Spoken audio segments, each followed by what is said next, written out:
So what I wanted to do is simplify it for you in simplest form so that you understand where you need to be in certain situations, right?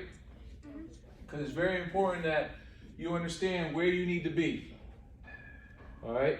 What happens is when the ball gets to the outfield at your age, a lot of things are happening and you get confused of where the ball needs to go, right?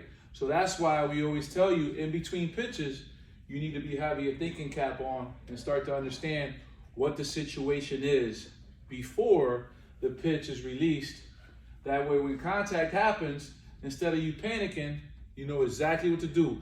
Get to the ball and find the guy that you need to throw it to so you can relay it back into a base. It's always going to relay back into a base. Always. 100% of the time it's going to relay back into a base. All right, so now, let's start with a man at home plate, right? He wants to run how many bases? Two. This is the easiest one, right? This is the easiest one because, you know, there's nobody on, right? So nobody on, nobody out. Okay, it's real simple. Ball hit the right field. Who's the cut? Second base. Now, what's his name? 8. Right? So now he's going out. Who's covering the bag? Shortstop. What's his name? 6. Okay, perfect. Now, if it's on the left field, who's the cut? Shortstop. Perfect. And who's covering second? Second base. So what's the shortstop's name? 6. What's the second baseman's name? 8. Perfect. Now, if it's hit to this side of center field, who's the cut? Second base. 6 or 8? 8. Good. If it's hit to this side of left center field, who's the cut? 6. So what does the 6 and 8 need to do? Communicate. Huh? Communicate. Right. They need to communicate who's going to go out to get the ball, right? And it goes off of where the ball was hit. Right? That's the easy one.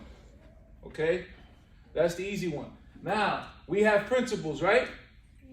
We have principles, yes? So, what are our principles? If the runner starts out in the middle of the field, all right, who are our cuts? Third base and first base. What are they called? 5 and 7 corner. Who said it? Corners. Corners, right? So the ball starts out in the middle, so we got the corner guys. Now, right, today, what we're going to do, we're going to call them 5 and 7. Odd numbers. All right? So I'm giving you 3 different ways to understand it, to simplify it for you, right?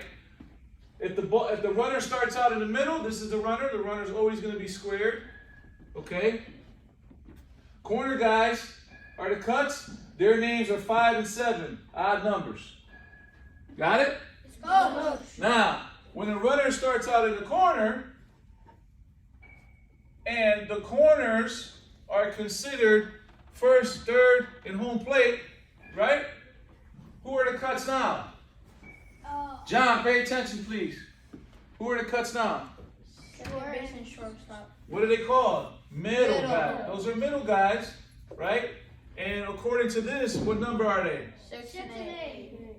And 6 and 8 are what numbers? Even. Even. Perfect. All right, so now we have 3 layers to understand here, okay? Now, whichever way your brain works, okay, you need this to understand this. All these 3 things, right? Whichever way your brain works. If you want to remember it by 5, 7, 6, and 8, perfect. If you want to remember it by corner and middle, perfect, right? Real simple, okay? Real simple. Now, principle number 1. Man on first, yes? Man on first, he wants to go how many bases, Luke? 2. So the play's at third, yes? Yes. And who's our cut 100% of the time? 6. 6. And he is our shortstop 100% of the time, right? We want to get the ball into the best athlete, usually is a shortstop, right? On the small field, guys. This is only on a small field, and this is what you're learning, okay? Right? So with a man on first, base hit to the outfield, plays at third base, yes? No. And who's your cut 100% of the time, Alex? Shortstop. Shortstop, right. So now, we have 3 spots that our shortstop needs to go to when the ball's hit. And it all is determined off the position that the ball ends up in the outfield. I'm going to try to make this make sense for you, okay? I know this is a diamond, but I like to call it a box, okay? If the ball's hit to right field, okay, we want to be inside the box, right? If he's inside the box, you can line him up to third base. You see that? Does that make sense? If that ball's hit to what field, Sonny? Right. Right field, okay? Shortstop's lining inside the box. Remember, pay attention. You can't line up on a baseline because the runner runs into you, he gets the next bag automatically. Okay? Now, if the ball's hit to center field, you want this guy lining up outside the box. Right? So it lines up to third base. Make sense? And it's 100% of the time, which position player, John? On this play.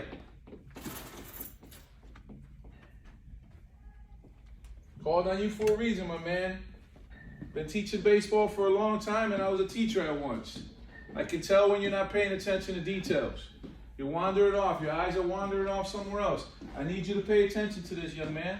It's the only way you're going to get better. You got to stay focused. Baseball is a sport where you have to stay focused at a high level because there's a lot of details that go into it. That's why they say as you get older, you have to be mentally tough to play baseball. All right, John, so I'm going to give you another chance. When there's a man on first and the ball's hit to the outfield, the play's at third base, who's your cutoff man 100% of the time, John? Six, right. So when this ball's hit to right field, Luke, we're inside the box, correct, Luke? Yes. What about when it's hit to center field? Where are we going? Outside. Okay, and then Doliak, if it's hit to left field, what do we tell the guy to do? Go towards what? Go towards the corner. Towards the line. All right? So now, let's make this make sense for you, okay, in simplest forms. When there's a man on first base, the runner always wants to run two bases. You understand me? Yes. Ball's hit to the outfield, we have to line up to third base.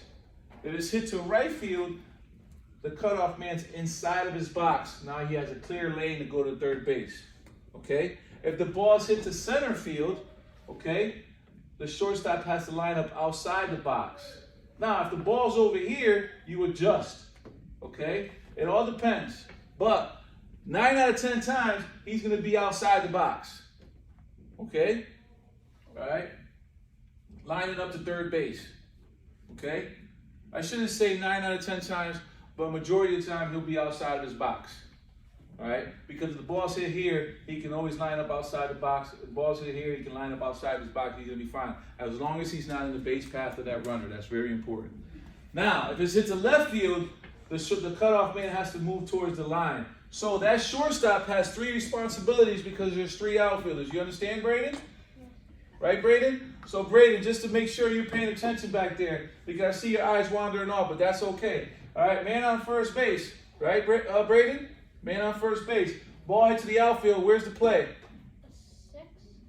No, where's the play going? If the runner wants to run 2 bases, if he starts at first, where does he want to end up? Third. So who's the cutoff man? 100% of the time. 6. Right. Shortstop or 6. Right? Shortstop or 6. Does that make sense? Yes. Now, we're going to move this runner to the middle of the field. Okay? Middle of the field. All right? So now, when you look at this principle here, when the runner starts on the middle of the field, the corner guys are going to be cuts. Right, Sonny? Right? So look, think about it this way. When there's a runner right here, the X is the runner. That guy's in the middle of the field. This second baseman and this shortstop need to occupy that guy, keep him close to the bag. You ever see when the shortstop comes in and goes like this here? Right? He's trying to get that guy to take 1 step back towards the bag so that the pitcher can deliver the ball.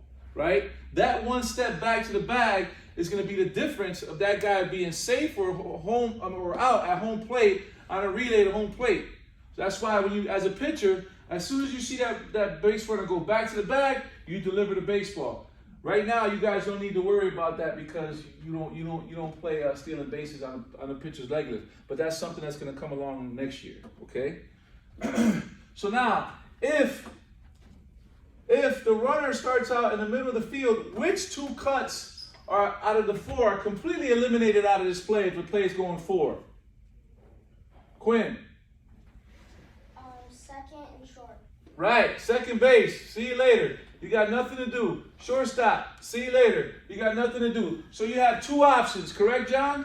You got two options going forward with a man on second and base. Who are your two options, John? Third and first. Third and first, correct. Or All right. 5 and 7. Or what? Or 5 and 7. Perfect. Now, Doliak, if I hit the ball to left field, if my shortstop is eliminated, who's my cutoff man, obviously? Third, perfect. Or? No, to left field. Third or number 5, right? But you already, your brain works as third. Some guys would be like 5, you know? Because some guys want to look at the numbers and you know the position. All right? Good, perfect. Now, if the ball's hit the right field, Doliak, okay, who's going to be my cutoff on this side of the field? First, perfect. Perfect, right? So now this ball gets relayed in, okay? And when the ball, pay attention, this is important communication on defense. When the ball's coming from left field to the third baseman, when the ball's in flight, this catcher right here is the guy who's telling the position player, cut to the base where he wants it to go, or let it go. Cut 2, cut 3, cut 4. Right, cut 4. In this instance, would be cut 4. Right. So when the ball's in flight, gentlemen, that's when you call him cut 4. Because you have to think about it this way. Okay? The cutoff man is going out like this. He can't see what's behind him. The only one that can see what's behind him, what's in front of him, is the catcher. The catcher, he's looking out this way. He can't, the third baseman can't see the runners. The only guy that can see the runners are the catchers.